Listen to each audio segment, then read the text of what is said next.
Hi, ako po si Arnold sa Pokong Caregiver at sa video na ito ay i-discuss ko po sa inyo kung paano gamitin ang oxygen, nasal oxygen. Ito po yung nilalagay sa ating mga pasyente kapag dependent po sila sa oxygen. Ayan. So, first nating kailangan gawin is preparation po muna tayo kung paano po gamitin po ito. Ito muna yung aking i-discuss sa inyo. So, kailangan ang ating kamay po ay malinis. Nakasanitize po yung ating kamay. Then, kailangan natin gumamit ng bago po nito para sa ating pasyente. At ito po yung nilalagay sa ilong. No? So, open po natin dito para makita po ninyo.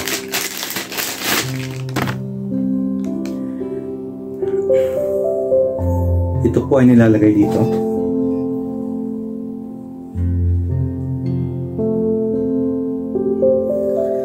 At ito po yung nilalagay sa ilong. Kailangan hindi po naiirita yung pasyente pag nilagay po sa ilong ito.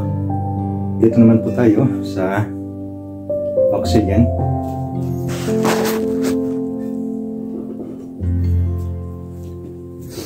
Ang oxygen po kailangan po may resita ng doktor. Sundin niyo po ang resita ng doktor.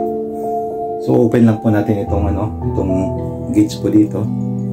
Buksan lang po natin yan. Nire-resita po ng doktor kung gaano po kalakas yung oxygen na ibibigay po ninyo sa inyong pasyente. Dito po makikita yung oxygen, yung pressure na oxygen. Bubuksan nyo lang po yan. Pababa. Ayan. Nag-a-adjust po yung kanyang lakas ng oxygen. So, sarado ko na po. Dito naman po makikita yung gauge kung gaano karami ang laman ng inyong oxygen tank. Ito po ay nasa green at full pa po yung aking oxygen tank. Pag bumaba na po yan dito sa red, yan na po ay wala na pong laman yung inyong oxygen. So yun lang po, kailangan po comfortably po yung hose na nakalagay sa inyong pasyente. Hindi po nadadaganan dito sa likod.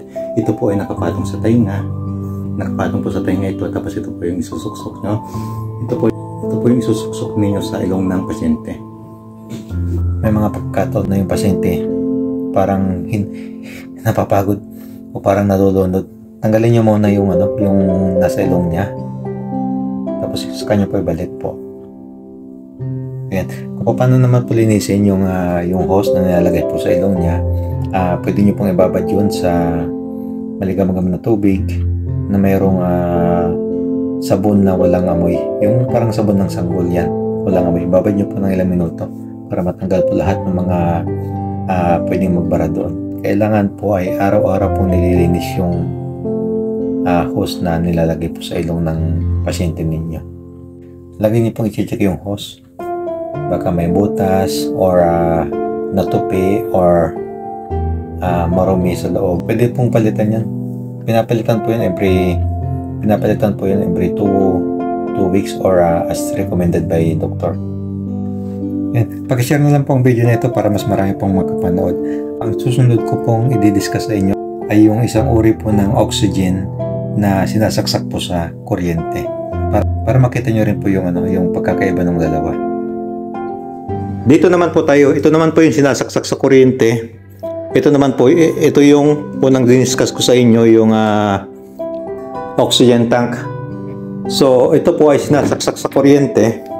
Ito po yung kanyang wire. Saksak sa kuryente po yan.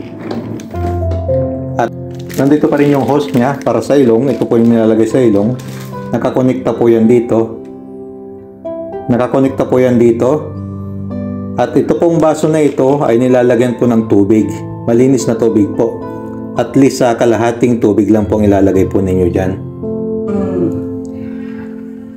Pasensya na po kayo sa ingay dahil yung pasyente ko po ay medyo maingay. Dito po ay bubuksan po ninyo para matanggal nyo po itong baso at lalagyan nyo po ito ng kalahating tubig. Dito naman po tayo. Ito naman po ang on and off. At makikita nyo po dito kung naka-power na po siya, kulay green. Pag may problema, kulay red po. Tatawag nyo po yan sa doktor. Ito naman po mayroong plus at saka minus. Dito nyo po i-adjust kung gaano po kalakas yung pressure na i-resita po ng doktor.